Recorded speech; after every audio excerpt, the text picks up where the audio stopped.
Greetings, everybody. Welcome to the 50/50 Not Showcase. Instead, we're taking a look at the 2020 Rewind. I'm looking at 20 more level 50 characters I have who I could have played during the 50/50 Showcase, but opted not to for various reasons, mostly because I was trying to show off some more unique styles of builds and strategies, that sort of thing. But these are 20 additional heroes and vigilantes and rogues and villains and such. I've got a couple for each of the main classes that I enjoy playing. I'm starting here with Brutes. I'm starting with number one. I'm looking at Nordic Star. And these are some additional combos of power sets that maybe are a little more common than some of the other stuff I've shown you, but I still try to pick some weirdos and some different, build ideas as far as strategy goes. So Nordic Star, she's staff mastery. She has energy aura as her armor set, and she has fire mastery as her epic set, her tertiary set. So staff energy brute. I'm going to go ahead and take a look at her mids build and show you what the plan is, and then we're going to go ahead and execute with some solo missions and then put some team action together and run through the standard fare. If you haven't seen any of the 50/50 showcase before, you've got 50 plus videos, or 50 characters at least. I was doing triplicates, as I just was indicating, so some of my earliest videos were just one big long video showing all the stuff, and then later I started breaking it into the build as the part one video, solo strategy is part two, and then part three was the team concepts, the team testing. So I'm going to do the same thing here with those later videos, but if you haven't seen any of the older ones, I got 50 plus videos for you to check out, all kinds of different builds and ideas and situations, you name it. I've pretty much done it at this point. But we're going to go ahead and take a look at these 20 more characters here, get some more ideas out there for you, share some more concepts, some more strategies, and not just show you on paper and talk about this build or that build's great or awesome or these numbers are awesome. I'm going to show you what they do in actual gameplay so you can see for yourself if I'm just making stuff up or if they are as good as I say or bad as I say or whatever. You can see it for your own edification, I guess is the big SAT word for the day. All right, let's go ahead and take a look at Mr. Mids and see what we've got planned. All right, here is Nordic Star's build for a brute. As you can see in staff fighting, I think I call it staff mastery, I think it's staff fighting. I have everything except for the short range attack Serpent's Reach. I actually like Serpent's Reach, it's a cool little power, but as you can see from my energy aura, I'm pretty much taking everything except for the tier 9 overload, so I don't have a lot of room to throw in a short range attack. If I was kind of looking for a more rangy sort of a brute build, and that certainly is a power choice I could make, just didn't fit in this build given my energy aura requirements of pretty much everything, plus that I dipped pretty heavy into the fighting pool and a couple other things. Same thing with the fire mastery set down here. I've got 4 out of 5 of those. So anyway, not a lot of room for a single target blast, but that's what I'm looking at. If you don't know anything about staff fighting, the big, cool thing about it is when you go ahead and take staff mastery, which is this, I don't want to say it's a toggle, but it's like it's a toggle that you turn on that opens different variations of effects for your staff attacks. So staff mastery, when you get it, allows you to go ahead and select either form of the body, form of the mind, or form of the soul. And depending on which one you take, will allow some of your staff attacks to do different effects, different damage, that sort of thing. I'm usually running form of the soul for Nordic here because if you take a look at the information here, let me go ahead and pop open the window here to zoom in a little bit. So with form of the soul, when you attack multiple times with your staff attacks, you build up perfection. Once you've got 3 perfection points, you'll have a couple of your powers will get that golden glow ring around them. That tells you they're ready to be clicked to spend those perfection points and then get some extra effects or damage or whatever. So what this is going to do is as you're attacking with your staff fighting, you build up the points, like I said, and each level of points is going to give you an endurance discount. One of the things that this character has a little bit of issue with is endurance, because I do have a lot of fast animating attacks. That's one cool thing with staff mastery. It's very quick. attacking set. I like it for that. You're always got something ready to go, ready to click. So let's give you endurance discount. And then once you've built up your 3 levels of perfection and you execute your Eye of the Storm attack, which is a PvOE spinning attack, the attack is going to reduce target defense and it's going to deal additional energy damage. So you do the spinning, like breakdance kind of move with your staff, spinning around you, and everybody you hit is going to get their defense debuffed and they're going to take extra energy damage. If instead you execute your big boy hitter, your tier 9 attack, Sky Splitter, with those 3 levels of perfection, you're gonna do additional energy damage, like ticks of energy damage, I think it is, and you're gonna get a moderate regen and recovery buff for a short time. I don't know the duration. I think it says it's 1.5 seconds, so I'm guessing that's it. So it's not a huge, boost.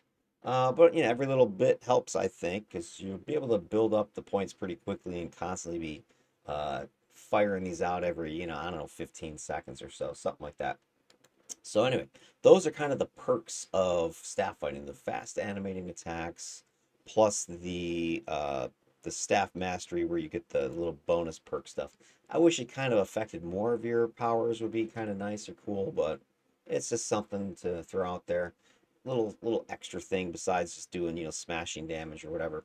The other thing is you got the other 2 forms that you can choose, and they'll do different effects like resistance debuffing. I think one gives what's it, side bonus damage. Anyway, there's different things. Take a look at them if you're interested and see which one you want to go with. For this build, though, given that I'm having some issues, I think, with not endurance and recovery, you can take a look at that real quick. If I zoom in on my numbers here, you can see my recovery, if I duck a little bit, is 2.9 per second, but my drain, scoot this way, is 1.4.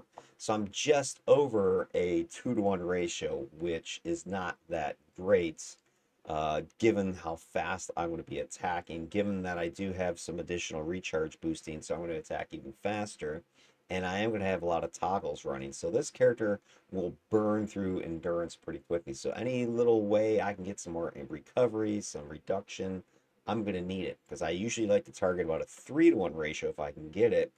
Because as it is right now, me just standing here is I'm just doubling my output. So once I start clicking powers, that blue bar is just going to go way down real fast. All right, so aside from that, let's take a look at some set choices for these powers. Most of my attack sets for staff, I went with power sets that are going to give me boosts for resistance or defense, that sort of thing. Let me shut this off again, my pop-out window real quick. So Mercurial Blow, for instance, I've got a Mako set in that one. I've got a Mako set sitting down here in Precise Strike. I got a Mako set also over here in Sky Splitter. And all 3 of those melee, single target attacks with Makos is going to give me some resistance to Toxic and Psi. It's going to give me some resistance to Smash and Lethal. And so I'm trying to build up as much layered defenses as I can, because Energy Aura by itself is a pretty solid set, but it's mostly a defense set. So I tried to get as much defense as I could, of course, but also I wanted to get as much resistance as I could to different attack damage types. So I have this dual layer benefit. I'm always trying to do something like that. Try to get a double, triple, quadruple layer of defense if I can.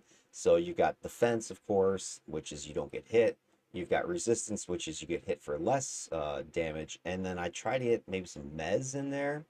Try to get some, soft control in there, like knockdowns, whatever I can. If I can get some debuffing going on, like to hit debuff, damage debuff, that's another way to mitigate damage. So I'm trying to get a triple, quadruple layer of mitigation. For this build, Energy Aura has a lot of defense. There's some resistance as well. And then I tried to get some resistance with some of these attack sets, like I was just talking about with those 3 Mako sets I got going. I also put in the Brute ATOs sitting here in Guarded Spin. So I've got the 6 of those. That's giving me some Smash Lethal defense, some melee defense. It's also giving me some Smash Lethal resistance. Up here at Innocuous Strikes, I've got the other ATO set for the Brutes. All 6 of those. I'm getting some more defense for melee and smash and lethal. I'm getting resistance to energy and negative as well. Smash lethal resistance, fire cold resistance, right? I'm getting resistance here, resistance there, defenses here and there as well. Beyond that, I've got my Ring of Fire and Fire Blast from the Fire Mastery set, and I've taken and 3-slotted those with Thunder Strikes. That gives me a little bit of defense there for range attacks and energy and negative as well. Then I also have Fireball slotted with Bombardment set, and with the, let's get that down a little bit so you can see it better. The 5 slot in that gives me some more smash lethal resistance, right? You'll also see I'm getting recharge here and there as I'm popping some of these up. I haven't specifically mentioned it, but I've got it like in global, like 40% or so recharge. I wasn't shooting for a lot of recharge, but hey, I got some extra. I'm going to need it when I'm trying to get my heal to pop, and when I'm trying to get energy drain, my endurance debuff that I can throw out at enemies. That's one way I'm going to mitigate with this character, which we'll talk about as we go through this. But anyway, there's some more resistance, and then the only other attack I haven't mentioned yet is Eye of the Storm. I've got that 6-slotted with obliterations, and same idea here. I'm getting some resistance to smash lethal. I'm getting some defense in here, some recharge in there. You see some accuracy, some damage. So I've got bits and pieces layering up across just my primary attack sets, trying to get as much as I can. Then energy aura, your defense, your armor set, a lot of these things, kinetic shield, defense, smash, lethal, energy. Dampening shield or dampening field, this is an auto resistance, damage resistance, power, smash, lethal, energy, and endurance drain. Power shields, another shield toggle, defense, the fire, cold, energy, negative. You've got entropy aura, this is your mez protection that you got, knockback, repel, etc. Does give you some bonus recharge as well, so there's another place where you can get some, plus recharge in your build. Then you've got energy protection. There's another auto power that gives you some more damage resistance, some of the more exotic stuff. Energy, negative, toxic, psi, and slow. Energy cloak is a stealth power, but it's also a plus defense, so I've got that on here as well. Energy aura is one of the 2 or 3 brute tank armor sets. Scrappers as well, and stalkers, I believe, that has stealth built into it. And a lot of people are like, why do I need stealth as a brute or tank? Aren't you supposed to be trying to attract attention? Well, sure, but it's theirs for the defense, and if I ever need to kind of be sneaky, I've got that option already built into the set, so I don't need to take some other, stealth IO or something like that. Energy drain, this is a nice power that you're going to use a lot because you're going to need to get some endurance back. So this is your bread and butter power for that. You go into melee, you click this, and you just drain endurance from a bunch of enemies around you. It also has a little defense boost when you click it, which we'll take a look at the numbers and what effect that has on the build, right? But it's basically a minus endurance for the enemy, plus endurance for you. So you can kind of use this as some mitigation if you're able to bring down the enemy's endurance to essentially 0. That'll limit their ability to attack you because they don't have the energy to activate their bigger powers or their powers as frequently. And then energize is your heal, and I wouldn't say it's a big heal. It's almost as bad, in my opinion, as electricity's heal, electric armor's heal. It's not that great. So you're going to want it to be popping off as quickly as you can. So I do have it slotted, with 5 slots. I've got the doctored wounds in here. The idea here is I've got a bunch of the recharge sets choices here, right? So I've got as much recharge as I can. The recharge on that is about 50 seconds down from 120, so under a minute. Duration's 30 seconds, and that means when you click it, you also get the plus regeneration. So for 30 seconds, I'll have this accelerated regen. Pretty good numbers based upon just the 5 slotting of Doctored Wounds. And then I'm only down for like 30 seconds, about 20 seconds until I can click it again. So I've got that power kind of kicking, and you'll see with this build that's going to be part of your strategy. You're going to be going into fighting melee, of course. Your defenses are solid. You've got resistances are pretty solid, but once you start taking on +3s, +4s, you're going to get hit.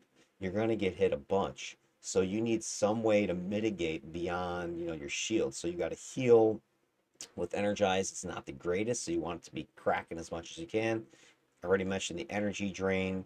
I do have that slotted with power transfers chance to heal yourself, so that gives me another way to get some more green juice back.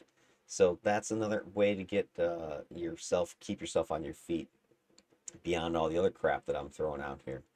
All right, let's take a look at some of the raw numbers then, because beyond that, I've got Fighting Pool for the obvious, Tough and Weave that gives me some resistance to Smash Lethal. Weave is giving me some more defense plus immobilize protection. I do have a couple Luck of the Gamblers, one here in Weave, one here in Combat Jumping. Combat Jumping's a little bit more defense that I've got slotted, and then I've got Tough is slotted with Unbreakable Guard. I got the max hit points in there. That unique IO, that's giving me some more defense as well in the slotting, some more resistance in the slotting. The other thing I'll mention real quick is I've got a Tropic Aura. Sorry, Combat Jumping has the Kismet 6% accuracy global boost, and that's because staff fighting does not have a build-up power. There's no like about to attack, click, build up, get a big ult to hit boost, a big ult damage boost. You can get yourself boosted with some of your hitting, but you're really relying upon just your raw accuracy to hit anything with this power set. So that's its downfall, or its weakness is that. Then speaking of like Entropic Aura, this is I believe it also has a taunt. Yeah, it does have a taunt aura with it as well. You'll notice I do have it slotted with a triumphant insult, chance to disorient. This on its own is not that great because it's only a stun disorient 1, so I don't even think that's strong enough to stun a minion. But you'll see I've got Entropic Aura there with one of these triumphant insults. I've also got one down here, an energy drain, which my energy drain is recharging every 37.5 seconds. So I've got that disorient there. I've also got the energy manipulator chance to stun here. So I've got a mag 1 stun in my aura. So I think that'll pop every 10 seconds and have a chance to stun. Then I've got energy drain every 30 seconds or whatever going off. That's going to have a chance to stun with 2 different procs. Looking at the effects, it's got a mag 2 stun is with the energy manipulator, and then it's the mag 1 stun for the triumphant insult. So when I click this, I'm going to have mag 2, mag 3 stunning hitting, mag 1, 2, or 3 stunning hitting the targets as well that are in this entropic aura. So now I'm starting to combine this. I'm getting now maybe mag 2, mag 3, mag 4 stun with these two things combined. You also combine that with some of your strikes. Precision or precise strike down here does have a disorient with it as part of its effect, and that has a mag 2 stun for almost 6 seconds. You also have a stun built into Sky Splitter, which is a mag 3 stun for 6 seconds. So if you hit a target with both these attacks, I've got mag 3, mag 2. They're standing in an entropic aura, so that's 6 right there. You hit them with an energy drain, 7, 8, 9. I could potentially stack up to a mag 9 stun on a target. So that's going to be bosses, that's going to be elite bosses and AVs when their triangle PTODs are off. So I can stack enough stun between those 3 things or 4 things. Now, this is sort of a more recent concept I had because I did have damage triumphant insults in there instead, the side damage procs. But I want to try this. I want to see if this is a way to mitigate, because if I can stun at least minions consistently in a big old pocket of melee foes, that'll help me mitigate potential incoming damage if I'm stunning, let's say, a quarter, a third of the foes around me routinely, or if I'm stunning a boss, every 30 seconds, 20 seconds, whatever, right? Don't know. We'll see how well it goes. If it doesn't give me a reliable stunning ability, then I'll just switch it over to damage instead. Okay, now let's talk about the total numbers. So I've got, zoom in on this for you. Here's what I'm looking at. So without my incarnates on, with just my toggles running right here, let me turn off energy drain. So I don't want to make it look like I've hit with that yet. Okay, so here's what I've got running. So my smash, lethal, energy defenses, fire and cold are all 40, almost 50% for these guys here. That's pretty solid. Then I've got negative and melee defenses in the 30%. So my positional defense melee is pretty solid. My damage types are pretty good across the board, but positional range and AoE are not so hot, so I don't want to be just standing out in the open and things firing down range at me and not coming close. That's one of the reasons why you might want to get a stealth, the energy cloak, because it's going to force enemies to try to get closer in order to see you. It's also why you'll probably see me do some taunt and dip and dive behind some cover so I can get them to come around and get into melee with me, because that's where I have the best defense, and it's also where I can start leveraging that energy drain and that entropic aura plus my attacks, of course, in order to start mitigating defense, getting endurance recovery, that kind of stuff. Speaking of mitigating defense, the other thing that the powers have that's interesting or something to take note of is you do have some knockdown as well. You have it in Eye of the Storm. That's a good old knockdown. I think Sky Splitter has a knock up. I didn't take the Service Reach. I think that had a knockback as well. But you do have a little bit of knockdown, especially with Eye of the Storm. So that's some more mitigation. So you got some stunning, right? You got some knockdown that you can throw out there. And then you got these defensive values. Resistance is where I have a lot of other stuff stacking together. And Smash and Lethal's, 80%. Cap for a Brute is 90, so I'm pretty close to that.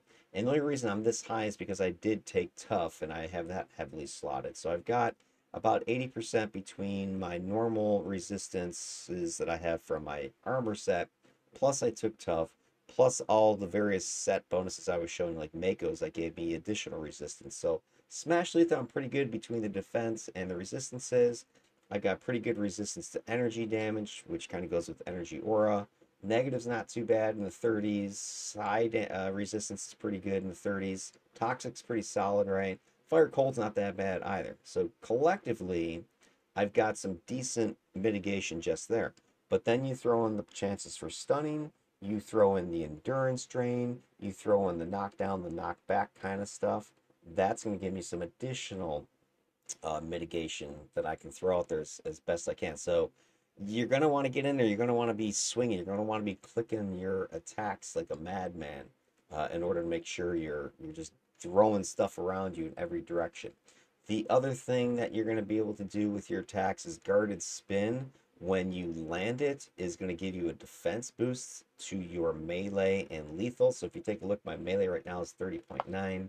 My lethal is 46.3. If I land a guarded spin, which is usually like an opener I might throw out there, come in there, pop, pop, pop with guarded spin, I'm going to boost up lethal 57.6. Melee's at 42.1 now. So it's about, I think, 11.25% boost, if I'm not mistaken by the math. It's about 11.25% boost with guarded spin.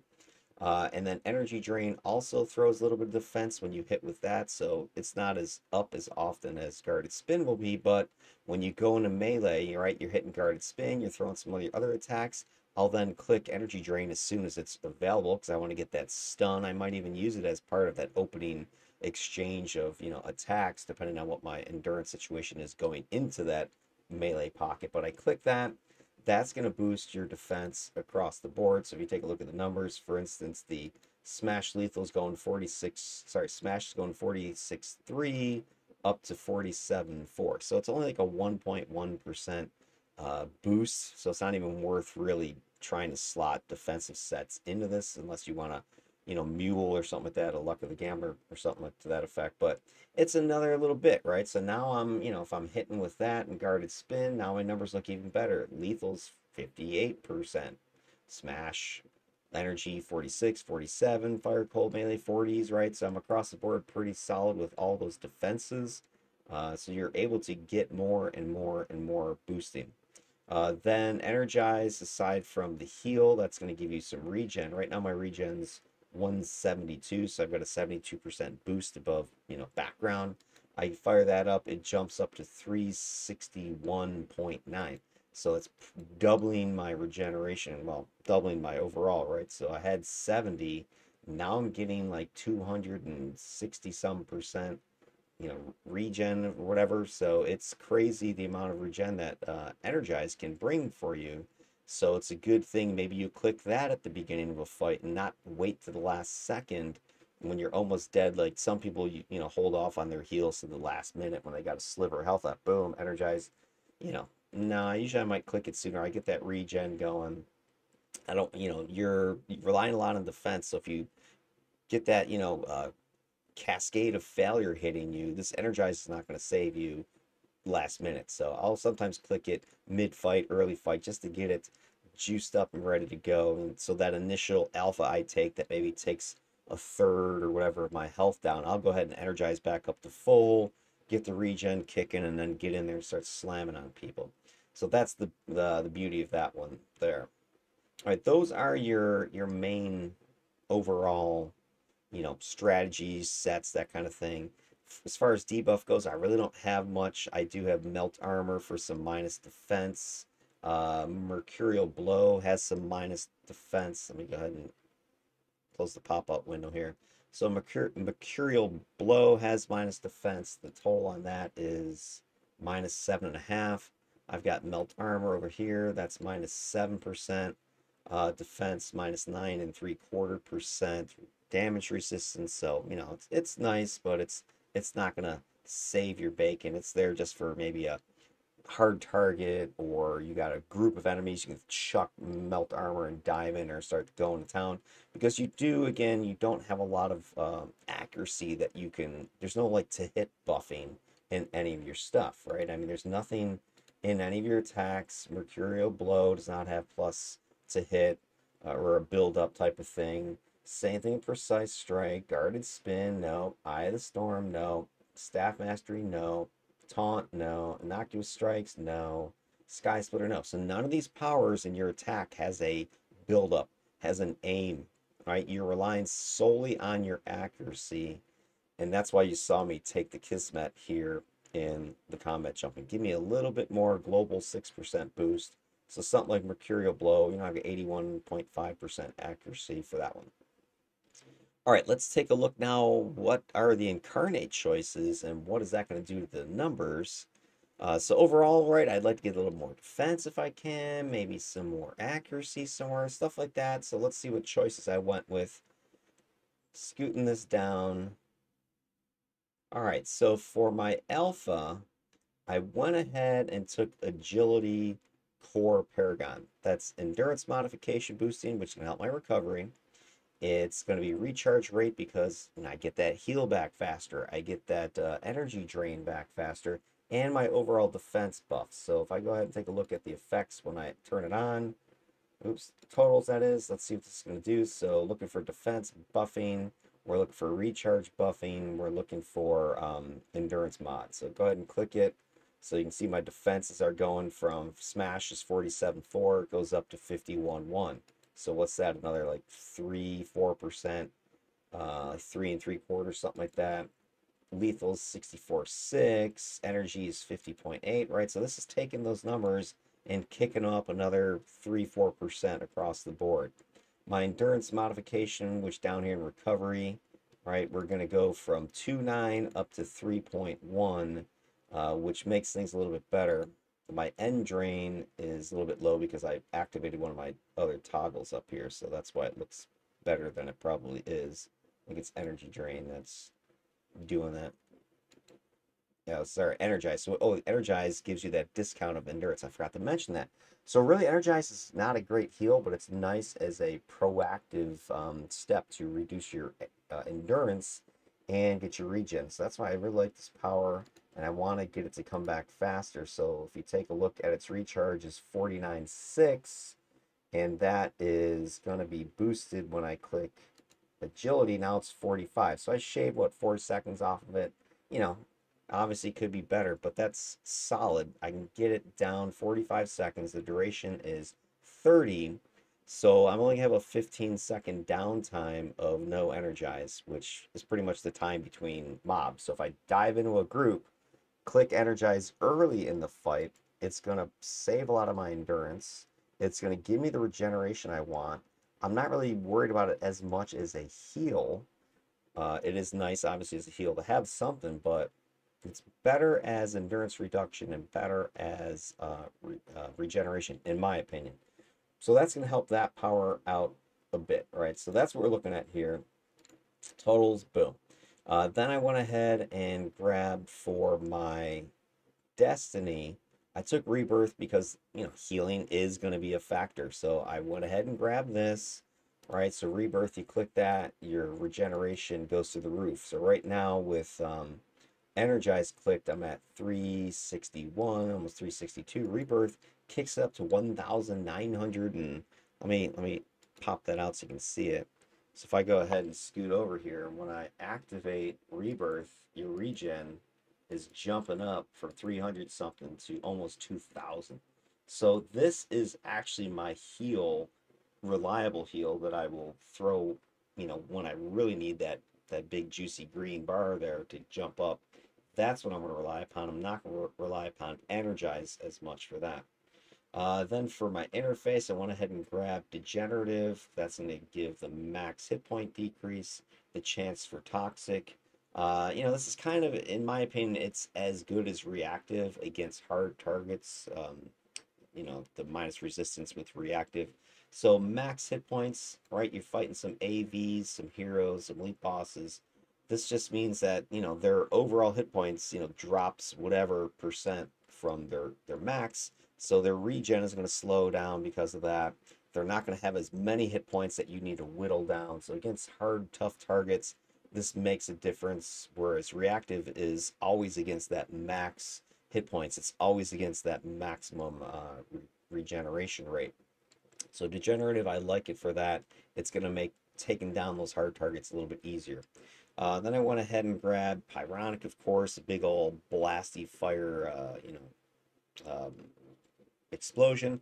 It also has the chance for, if you guys can see that, so it also has the chance for stuns. Remember, stunning was my other mitigation strategy I'm looking at. So I have, defense, of course, number one, damage resistance is number two. Number three, I have some of these soft controls. I got a little bit of knockdown. I now have multiple ways of disorientating and multiple ways of stunning that I can stack up on a bunch of, melee targets. So that's a nice addition on top of everything else that I've got going on. And then I also took Polar Lights, kind of just more thematic. They do have some nice blasting ability. They do have, I think it's I forget what kind of heal it is. It's like the Peacebringer heal that the Radial will throw out there at you. The boss has a bunch of blasts that lower defense. So that kind of goes with some of my minus defense I've got with Melt Armor, for instance. So that's going to kind of help me stack up that on people. I think it's basically like a little Peacebringer blaster. So there's some knockback in there, some explosive blasting. It's not a big deal. It's throwing some more damage out there. It's throwing some minus defense. You have a little heal pet following you around. So it's a nice set, nice combo of abilities. And it's thematic. It goes with what I'm trying to go for here, which is, this Northern Lights style Aurora character that is wielding a staff that is charged up with this plasma energy, whatever, and she's just blinding and blasting you with these explosive, swings of the staff. And her armor is all just light. It's kind of the idea, the concept. All right, so there you go. That is the build for Nordic Star. So I'm going to go ahead and end it here, and I'm going to come back at you with part two, and that is going to be the solo missions. I'm going to run a couple of council radio, paper missions just against some 52s and some 53s. Showcase some strategy, showcase what the build can do by itself. Because all my builds, they should easily be able to handle +2s and +3s in most cases, depending on what character it is. But for the most part, my brutes have not had any problems with 53s by themselves or 54s for the most part. All right, we'll catch you in part two.